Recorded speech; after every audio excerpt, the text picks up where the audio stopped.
Awesome. Thank you, everyone. Thank you for coming along tonight to learn a little bit more about the Ilford Orloff Awards. Annabelle and Susie were both phenomenal in encompassing what the Ilford Orloff Awards is about. It is about community, it is about learning, it is about growth, and that is why a lot of our entrants do enter. We're going to go through a few things to help you understand how the Orloff Awards operate. If you have any questions, please ask along the way. I'm aware a few people might need to hop up and go at a certain point. Please feel free to do so if you need to, but ask your questions along the way if you have anything pressing. Can I start by having an indication of, is this the first knowledge of the Ilford Orloff Awards to come tonight? With a raise of hands? First time you've heard about the Ilford Orloff Awards? Okay, so everybody else has an awareness of the Ilford Orloff Awards, and there's a handful of people in the room who are also very new to the Ilford Orloff Awards. So we're going to try and cover it from that perspective. Can everyone hear me okay? Yep, perfect. Okay, so Duncan's done a great job of going over some dates for us. We have the dates in several places, and I will show you where you can find that information. There are some little flyers on the table that are colourful, and they are your dates and your website links to some of the things that I'm going to show you tonight. And they're to help you get the information from the best sources possible. But as Annabelle mentioned in her talk, when you're judged at the Ilford Orloff Awards, whether you're a student or not, all images are judged anonymously. So we don't know whose image has gone up. So if you want to enter a single image or a folio of images, you're welcome to do so. And unless you tell somebody that they're yours, nobody will know. So it is an anonymous judging. One point I want to make before too many people do have to go is the use of AI is not permitted in the Ilford Orloff Awards. Just to clarify that from our previous little discussion at the end of the speeches there. That includes the use of things like generative fill. So you are allowed to composite and things for fine art, but if AI has produced the pixels, it's not permitted. So you have to take the pixels from images you have taken.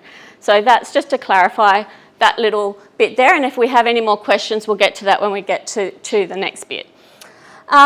So we offer 2 image critiques, and these image critiques are designed that you can put some work in front of a similar panel of judges that will be judging at the Ilford Orloff Awards and get some feedback on what you might be able to do to those images or how you could improve those images or if it's a good fit for the competition. Sometimes some photographers or artists come along and feel that they could enter the Ilford Orloff Awards and their images and work are quite far from what is normally rewarded. You will get an indication of where your work sits if you enter the image critiques to find out the feedback that you're going to receive from the types of judges that will be judging. Does that make sense? Yeah? So you enter the image critique through the website or by email, Kel? The critiques by email. By email? Or on the Facebook event. Yes. So we have a Facebook event up on our page, which I'll get you to in a moment. And you submit your images through there and they're just judged digitally and you get some critique feedback. If you intend, this is anonymous as well, and if you intend on entering your images, it's a good idea not to have shared them on social media beforehand, because if too many judges know your work and it's yours, they may decide to, they may have to step off the panel, and it's best to have fresh eyes on your images as well.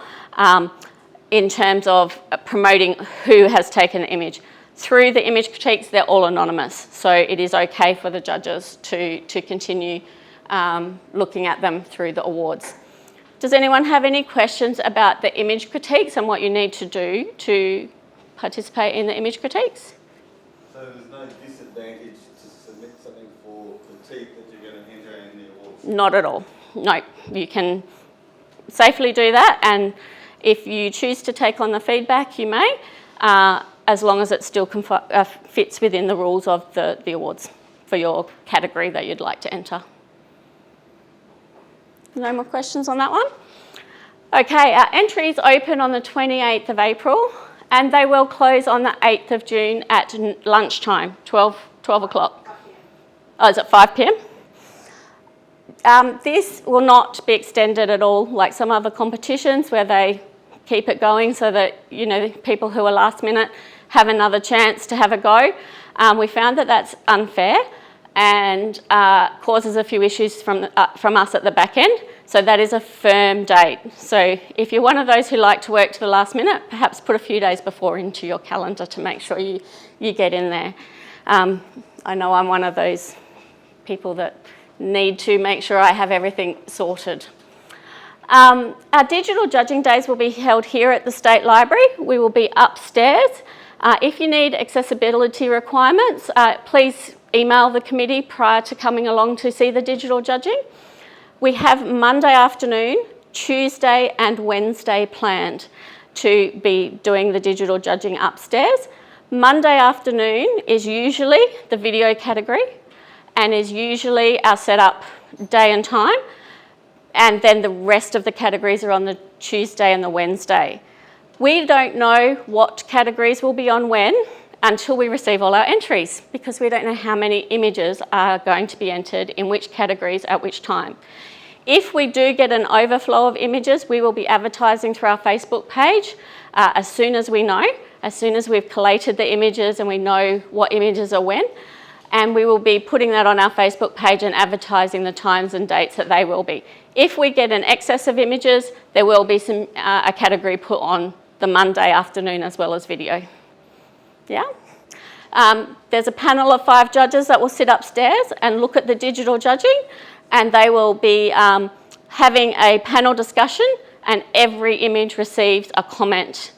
And then images which judges have scored that have some difference in scores, we have a process where they discuss the image, and some of the judges will be invited to rescore after that discussion takes place.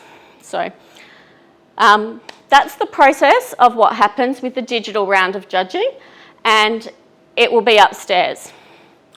Everyone? Is there a time frame on the digitals, like this has to be done in the last 12 months or 5 years. 5 years? But yep, we're going to get to that. I'm sorry. You're right. Okay, so for some of the rules, we're not going to go over every rule. We do have a copy of our rule book here. It is available online. Please don't just hit print without thinking about it, because it is 63 pages. But it is easy to go through, and I'll show you how online in a second. You're welcome to print out the relevant sections, but just a warning, if you hit print, you're printing 63 pages. This is kind of like a little chunk of summary of that information, and you are welcome to ask us any questions about any of it tonight or at the print critiques and other events. It's open to WA residents over 18. Our first round is digital printing, and finalists will be invited to print their images, and they are presented as a matted product. There are rules and specifications around how this should look. You have choice of paper, but you have thickness requirements and size requirements that have to be done if you're chosen to be a finalist. Now, we can give you a hand with that if you've never looked at printing before or matting before.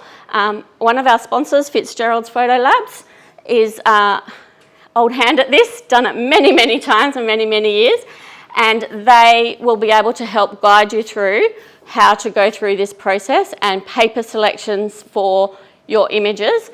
The rules around that are the choice of everything is guided by you, and as long as you have discussed it and it's under your instruction, someone else may help you with the Photoshop in some categories, and they may help you with a paper choice and then adjusting tonally for how the ink will then sit on that particular paper choice. So that is all within the rules that you are able to do that. And as I said, Fitzgerald's is able to help you out with that one. To clarify that though, only finalists who have an email or a phone call that are invited to come to the print round, to be in the print round, are the ones that need to print. First stage is digital, second stage is finalists. When you are notified if you are as being a finalist, we ask that to keep it to yourself until the judging is complete and the awards night is had, and there's a little bit of a time frame between the two. So we just ask you to, keep that anonymous just so the judges don't find out who are finalists at this point in time. Is there anything else on that one? No? Checking with the committee there. What can you enter? There's different categories to enter. You may enter a single image in any category, or you may choose to try and have the opportunity to win the category. To do that, you need 4 images within that category, and your score across the 4 images is what helps you become a finalist. Once you've become a finalist, those scores are not part of the process that is involved in the print round of judging. The print round of judging operates separately to that, but it does qualify you to be a finalist. So if you would like to try and be in a category, please make sure you've got 4 for that category. You may enter as many categories as you like, but if you would like to try to win that category, you need 4 for each category. But you might choose to enter 4 in environment and 1 in portrait. That is absolutely fine as well. It's up to you. We've got amazing sponsors, and we have over $12,000 worth in prizes.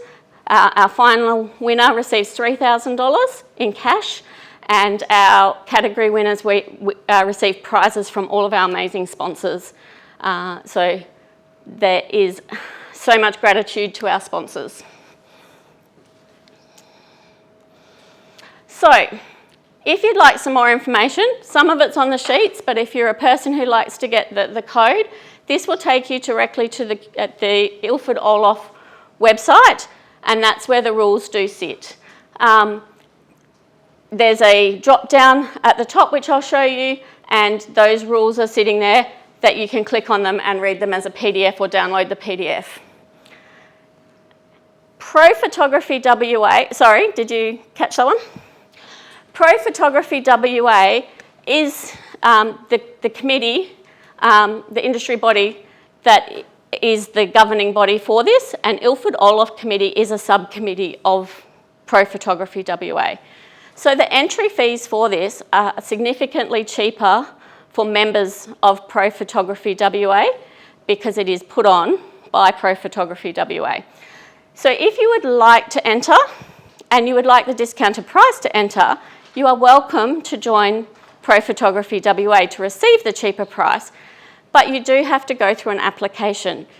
Alan is our treasurer over here, and he is more than happy to let you know the financial side of doing so. But if you are planning on entering more than one category, or even one category, it is worth looking at becoming a member of Pro Photography WA, and then you get free events throughout the year as well for that same investment. So just wanted to point that out, but please don't be doing that on the closing day at 4:45 because it won't get through. So if you're going to consider that now and start that process of thinking about it when you know you would like to do that. Because that day will be bedlam for everybody in the back end. So we won't be able to get you your discount if you've only joined that day or trying to join at closing time. So as I said before, all works must be photographic in origin and they must be your work. There are a couple of little exceptions with video. So we do have a video category, and there is often collaborations with that kind of work, with lighting and setups and shooting. as long as that is acknowledged and written permission is obtained from all parties that the entrant has entered that works, that's all a good goer. When the image is discussed a review, and judges have the right to review an image if a score has more than 2 points different. So if I gave it a 10 and it ended up with a 6 from the other judges, I have the right to review that image, and that will then start a discussion about the image, and then the 5 judges will then talk about that image. This is so that when each image is viewed for 30 seconds, is it? Around that, and then a comment for each image. But if a judge in that 30 seconds has seen something that the others haven't, or believes in an image for a particular reason, they have the ability then to discuss that image with their peers, and they all discuss it. That judge will hold their score, and then the other judges have a chance to rescore. They may choose to raise their score, and they may choose not to. But that is what a review is. If someone's gone for a 9 or a 10, and when I'm talking about these numbers, I'm referring to this judges and scoring sheet, which is on the tables there. It gives you an indication there of what aspects that we're looking for it to receive a 10. So a 10 out of 10 is an image that something very innovative and exceptional. It's pushing the boundaries. It's something we haven't seen before. It is an image you'll want to ring your friends about as soon as you've seen it or the next day. It's something you'll be thinking about for a long time in the future. A lot of people start entering awards expecting to do really well and get 10 straight off the bat. But if you're at a bronze level, which is a 6, or a 5, which is a pro level, it means you're a professionally competent photographer, and you're probably just actually acknowledging where you fit if you're an enthusiast starting to enter awards, and it may be that you didn't realise that subject matter or that type of photography you've done is something that a lot of the professional photographers have done a lot or seen a lot before, and it's not breaking new ground, but you're doing an amazing job because you're up there with the pros. So does that give you a good indication of the scoring ranges that there are? Does anyone have any questions about that? Just one question. So if you put in a portfolio of 4 photos, how's that judged? It's all forward, as if they're like... Never sequentially if we can help it. We're human. Sometimes we make mistakes, but we try to ensure that the images are spread across the category and they're mixed up within the category. So your 4 images shouldn't appear bang, bang, bang after each other. You know, there are circumstances or times when we've had to have images closer together for different reasons. And one of those reasons might be we have judges who do judges training, and in WA we're a fairly small community, and we want to encourage our judges to enter. So our judges don't know whose works the other works are, but as the organising committee, we pull them off the judging panel, nowhere near where their images come up. Again, we're human. We do make mistakes on the odd occasion, but that is our intent, and that's what our guidelines are. And we like to encourage our judges to judge a category that they are exceptional, they're a professional at, in terms of they have the knowledge around that category, and you don't have a landscape photographer judging newborns because they're not aware of all of the intricacies around that. We do cross judges through different panels, but on the whole we try to have people on the panel that are representative of that genre. Does that make sense? Can I just say something, Karen? Yes, please. Regarding the folio, the individual digital images would be looked at separately at different times, but if you become a finalist, the prints would be looked at as a whole. So when they're judging at the pointy end, it is actually your 4 images printed together compared to that 4. Yeah. For those listening on the chat there, Alan's just pointed out that the first round of judging is digital. images are looked at separately, and that's where I've discussed them being separated. If you are a finalist, the portfolio of the images are looked at together in the print judging round, which is a closed round. It is not something you can come and watch, but that is, you know, the technical. Images can be no more than 5 years old. We don't ask you up front to provide your raw images, but we do, you are acknowledging when you enter that you aren't using AI and that you can produce the raw images, and in some categories that extends to a model or talent release, especially including for minors.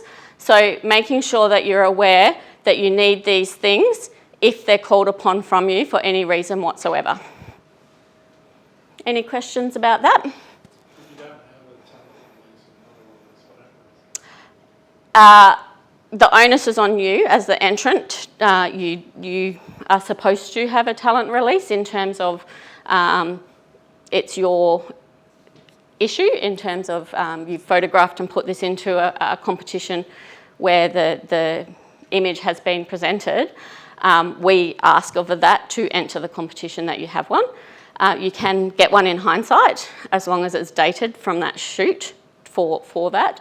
To say that the entrant is aware that you're using it within this competition. So Pro Photography WA through the Orloff Awards asks for the right to be able to use your imagery to advertise the awards, but you retain the rights to your image. We don't try and on-sell it, take it from you, anything like that. But by entering, you're giving us permission to use it to promote further awards or things for the committee. What if it's a travel portrait that you can't get permission? Travel, I think, has an exception, and street photography and copyright rules apply in those instances. But if it's specifically a portrait for the portrait category, those rules do apply. The concern is that that image may become public, and if it becomes public, Pro Photography WA do not want to be responsible for that person saying, I don't want to see my image in public. So it's just a backup to say you have permission to use that person's face in a public arena. So if you have imagery submitted, or you're looking at having images in the State Library of WA's archives, they require it. If you enter any of the other major awards, they all require it these days to have that permission. Do you have a set form? If you're a member of PPWA, there's a whole list of forms and contracts and things that you can have access to. There are some standard talent model releases available online, but our advice is to use something that's gone through a lawyer, but it's up to you what you present for that. It's basically acknowledgement that you've got the permission to use that imagery. Yep. Any other questions about that one? I'm flogging this travel portraiture type thing. If you're, I don't know all the categories, I don't know if there is a portraiture category, but I've taken portraits while travelling, documentary, editorial type images, they could only be put in the travel category. That's one I'll have to clarify. So whether it's a documentary category, documentary type imagery, will it have to be entered into the portrait category? That is something that I'll have to get back to you on, unless someone else from the committee has an answer right now. We also have some coverage in the rules about that kind of stuff. That's a long-winded answer, so speak to us afterwards. It's a long answer. Awesome. So, before we get to that, I will just quickly take you through the start of the rules here.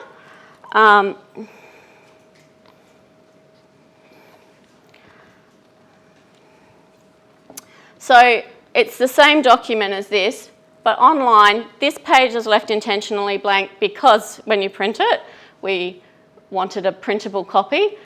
But all of these links here to all of the different categories, all the different areas within the document are clickable links. And then at the bottom of each page, you can return to, unfortunately, the very first page, the cover page, but you just have to come back down to this.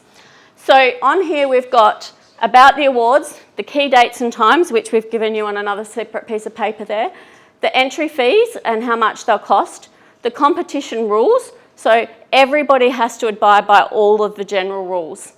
After that, we've got category-specific rules. So this is where you only have to go to the category you're looking at entering to know the rules, because documentary is very different to what you can do in fine art.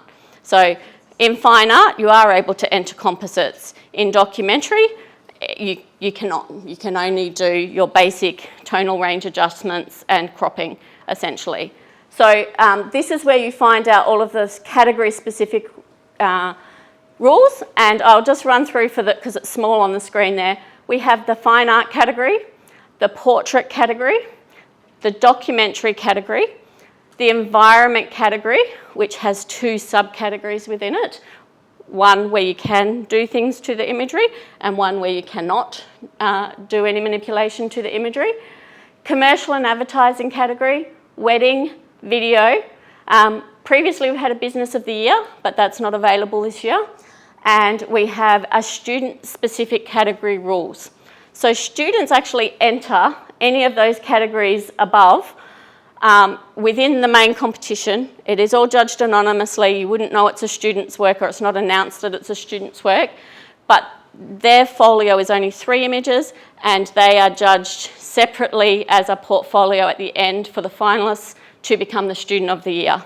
So they enter the same categories, it's just that they've got separate little notifications about how their finalist stuff is done. There's how to submit digital entries, which we're about to go through, how to submit print entries for finalists only, and then there's a whole appendix here about how to enter the Ilford Orloff State Library Narrative Award. So that is like a little subsection of the awards. It is judged not by professional photographers. There's someone from the West Australian, there's collections team from here at the State Library, and there's some other people. All imagery for that award has to be taken within WA, and that award is seen by the State Library collections team, for one, so they might want to acquire your image, but as is everything you enter into the Ilford Orloff, they do have it hanging on their walls for up to 6 months, so they will be seeing it and they may ask to acquire it if it's a WA based. And that includes culturally, something within WA, historically. There is no time limit on this. If you've got something from 1952 that you want to enter, you are welcome to enter it. But it is something that is important historically or of significance to Western Australian culture. So that is a single image entry, and you can enter, is there as many as you like? Up to 5 entries into that, but there's no portfolio involved in that specific award. Does anyone have any questions about the State Library Narrative Award? No? Cool. All right. How to enter.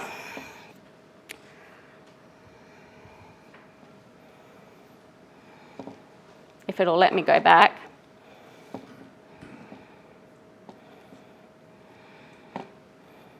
Let me out. Okay. All right, so when you go to enter on our portal or our website, there is a page that you'll get to and you can view. The first step is entering your payment, and then you select which category you're entering those images to, and then you upload the files or captions where captions are permitted. And then that is the whole overview and process of it. So you'll enter a little portal per se, you'll be taken out of it to pay first, and then you'll be coming back into it to upload your imagery. The rules state what sizes, pixel dimensions and everything are required for the digital round. You need to follow those specifications for it to be a valid entry, and they need to be uploaded into this portal. So this is what the entry payment portal will look like. You click on the link and it will take you to your entries, which is up here. Then it will go through the process of your payment, and it will give you a number. Write that number down or take a photo of that number with your phone, because you'll need to refer to that number when you go back into the portal to put in your order number, essentially. After that, you've got your little submission portal area and where you start putting in your details. Okay, apologies for the audio cutting off there. I'm Mark, I'll be taking over from Karen's duties, so she has not got into a man's voice. So with your details, you can see there you've got your first name, last name, and your email address. Underneath that is order number. Now, this is the order number we were talking about, Karen was talking about beforehand. This is where you want to be typing in that number from Humanitix. Okay, on the right hand side we have pro or enthusiast. So you can select pro, you can select enthusiast. It's basically what you are entering. If you are ticking enthusiast, it's because you don't want to be in the running for the overall winner, which is the professional photographer of the year. Underneath that, you're ticking yes whether you're a Pro Photography WA member or not, and your membership number if known. Okay, moving on from there, once you've done all that, it's time for you to start selecting your categories. So you can see here your categories and image upload. You want to select which categories you're going to be entering. I believe you're selecting all of the categories. So if you're entering multiple, say you'd want to enter commercial, fine art, and portrait family. So click on all three. Once you've done that and press submit, you're going to get to this page here, and this is where you upload all the information and the image itself. You can see the image on the left hand side, the image resolution 3200 pixels on the longest edge, color space is Adobe RGB 98, one file only, and there's a 2 megabyte limit. Now, descriptions need to be 25 words or less. This is optional, whether you would like this read out basically before as the judges get to look at the images, so it can help them understand the image. Any post-production you want to be declaring it there, whether it was all done by yourself or you can nominate the retoucher, and list any elements created by CGI. I believe this is mainly for the commercial category. And then you can add another image. Obviously, if you've got, say, 4 images in the commercial category, you just add another image on here on the right-hand side, little checkbox, and it will do that. You've got, then you can see, like, this person has selected the commercial category and the fine art category, so that's giving them the options to upload those images themselves. Okay, so once you've done that, you are complete. That is your entries entered, for want of a better word. And it's just a case now of waiting. Thanks again to all our sponsors, our major sponsor Ilford, and you can see our category sponsors below: Camera Electronic, Fitzgerald Photos, Ilford, Nikon, Sony, Success Legal, North Metro TAFE, AZO, Jorgensen, State Library of Western Australia, and Team Digital, of course. If you would like to get some inspiration, if you'd like to have a look at the finalists that we had last year, please click on the QR code beyond that. And finally, a reminder of the key dates. We have the entries opening on the 28th of June, so not long now.